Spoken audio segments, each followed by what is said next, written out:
जगन्नाथाच्या मंदिरात गेलो, गाभाऱ्यात गेलो, परंतु जगन्नाथाचं दर्शन झालं नाही। दुसऱ्या दिवशी संध्याकाळी पुन्हा आम्ही जगन्नाथ मंदिरात गेलो आणि अगदी मनसोक्त शांतपणे 2 ते 3 मिनिटं आम्ही या गाभाऱ्यासमोर थांबलो आणि भगवान जगन्नाथ, सुभद्रा आणि बलभद्र यांच्या मूर्ती डोळे भरून पाहिल्या। मनासारखं दर्शन झालं। दुपारी आम्ही हॉटेलवर थोडा वेळ विश्रांती घेतली आणि पुन्हा 4-4:30ला जगन्नाथ मंदिराकडे आलो। आम्ही ज्या हॉटेलमध्ये थांबलो होतो तिथून ते अंतर फक्त 3 किलोमीटर अंतरावर होतं आणि रिक्षाने आम्ही त्या ठिकाणी येऊन पोहोचलो। पुन्हा एकदा त्या जगन्नाथपुरीच्या बोळीतून मेन चौकात आलो। दर्शन भारी होता, तिथे भाविकांची गर्दी होतीच, परंतु आता ते प्रमाण थोडंसं कमी झालेलं होतं, पुन्हा उतरू लागलेले होते। आणि योगायोग असा की हे जे जगन्नाथ मंदिर आहे, या जगन्नाथ मंदिराचा जो ध्वज आहे तो दररोज संध्याकाळी 5 ते 6 या दरम्यान जुना ध्वज उतरवला जातो आणि नवीन ध्वज चढवला जातो। हा विधी गेल्या 800 वर्षांपासून विना व्यत्यय पार पाडला जातो।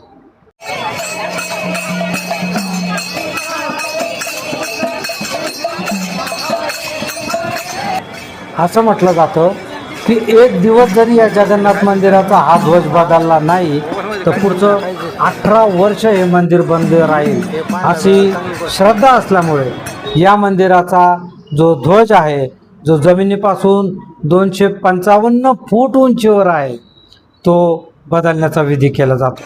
आम्ही गेलो त्यावेळेस हजारो लोक खाली हा विधी पाहण्यासाठी जमलेले होते। आम्ही देखील त्या गर्दीमध्ये सहभागी झालो आणि भगवान जगन्नाथाच्या मंदिरावरचा हा ध्वज बदलण्याचा हा विधी आम्ही पूर्णपणे पाहिला।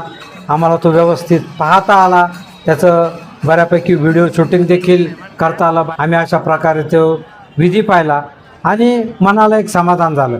सकाळी जरी भगवान जगन्नाथाचं दर्शन झालेलं नसलं तरी आता 4-5 वेळा आम्ही मुख्य दर्शन घेतलं आणि मुख्य म्हणजे हा जो ध्वज आहे हा उतरवण्याचा आणि पुन्हा नवीन ध्वज चढवण्याचा हा विधी आम्ही पाहिला।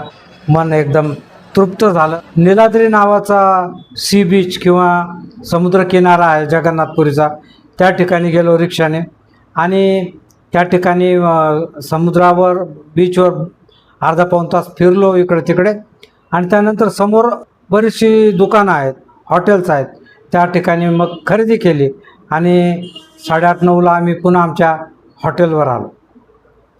दुसऱ्या दिवशी आम्हाला चिल्का सरोवर, त्याचप्रमाणे साक्षीगोपालला जायचं होतं। त्याप्रमाणे दुसऱ्या दिवशी आम्ही कंपनीने ठरवलेल्या गाडीमध्ये बसून तो प्रवास केला। सुरुवातीला आम्ही चिल्का सरोवर पाहिलं, नंतर दुपारच्या वेळी साक्षीगोपालचं दर्शन घेतलं। असं म्हटलं जातं की जगन्नाथपुरीचं दर्शन घेतल्यानंतर साक्षीगोपालचं दर्शन घेणं खूप आवश्यक असतं, तरच हे दर्शन लागू पडतं। त्यामुळे आम्ही ते दर्शन घेतलं आणि हे सगळं होऊन 4-4:30 वाजता दुसऱ्या दिवशी 4-4:30 वाजता आम्ही पुन्हा एकदा जगन्नाथपुरीला आलो। त्यामुळे आम्ही पुन्हा एकदा नीलाद्री त्या समुद्रकिनाऱ्यावर गेलो। त्या ठिकाणी संध्याकाळी जणू चौपाटीच भरलेली होती, हजारो पर्यटक त्या ठिकाणी आलेले होते, एन्जॉय करत होते। जगन्नाथपुरीच्या दर्शना इतकंच इथले समुद्रकिनारे देखील पर्यटकांना आकर्षित करणारे आहेत, आकर्षक आहेत आणि या ठिकाणी देखील आपलं मन प्रसन्न होतं, आपला ताणतणाव सगळं निघून जातं।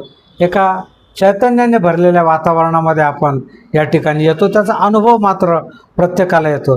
या ठिकाणी सर्वत्र उत्साह, चैतन्य आपल्या नजरेस पडतं, कुठेही दैन्य नाही, दुःख नाही, एकदम मस्त वातावरण।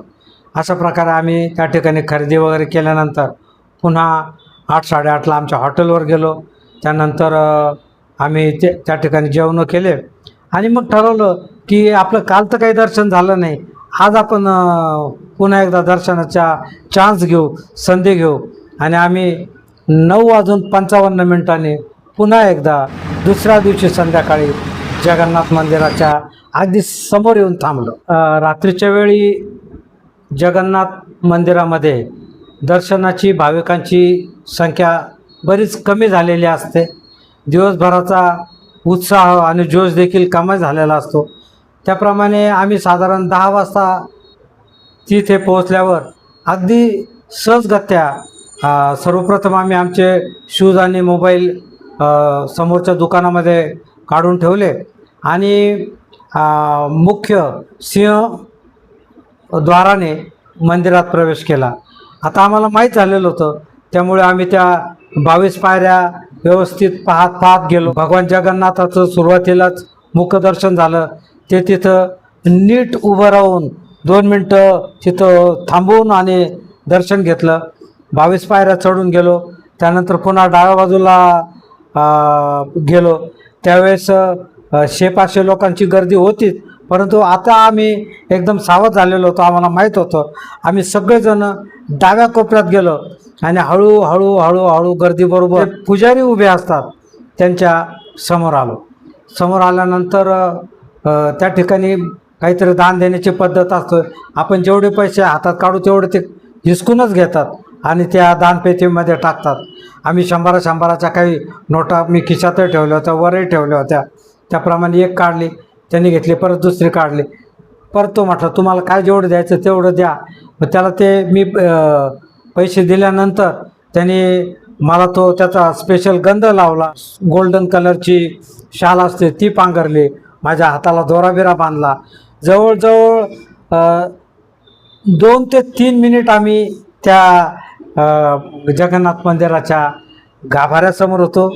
समोर 15 फुटावर भगवान जगन्नाथ, सुभद्रा देवी आणि बलभद्र यांच्या अवाढव्य मूर्ती, अतिशय सुंदर, अतिशय आकर्षक अशा स्वरूपात त्याचं दर्शन झालं. त्याचं दर्शन घेण्यासाठी गेली अनेक वर्ष मी वाट पाहिली होती. त्या भगवान जगन्नाथाचं अगदी मनसोक्त दर्शन झालं. मनापासून त्याला हात जोडले. अनेक भाविक अगदी तिथे न लाजता आपल्या इच्छा व्यक्त करत असतात, बोलत असतात. प्रत्येकजण या भगवान जगन्नाथाशी संपर्क साधण्याचा प्रयत्न करत असतो, त्याच्याशी बोलत असतो आणि भगवान जगन्नाथ येथे आहे, अस्तित्वात आहे याची प्रत्येकाला त्या क्षणी जाणीव होत असते.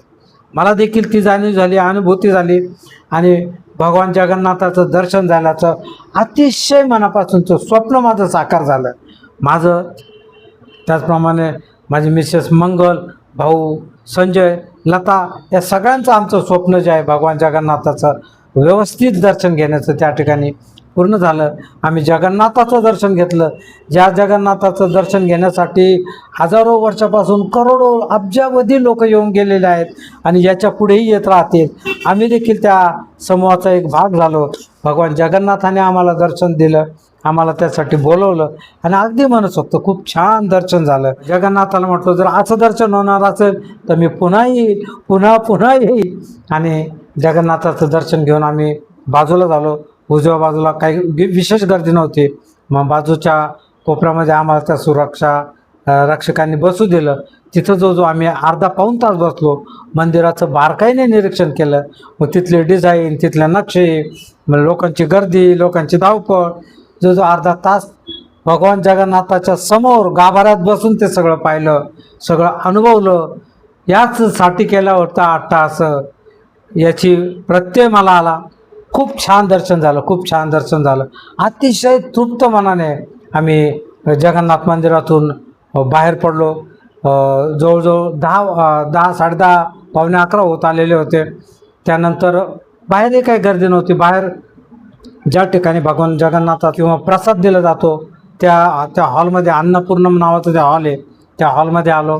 त्या ठिकाणी प्रसादाचे पात्र भरलेले असतात.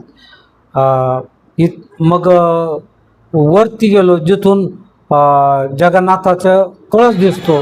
जगन्नाथ मंदिराच्या अगदी जवळ सगळ्या परिसरामध्ये आम्ही फिरलो, ज्याचं आम्ही कधी स्वप्नही पाहिलं नव्हतं.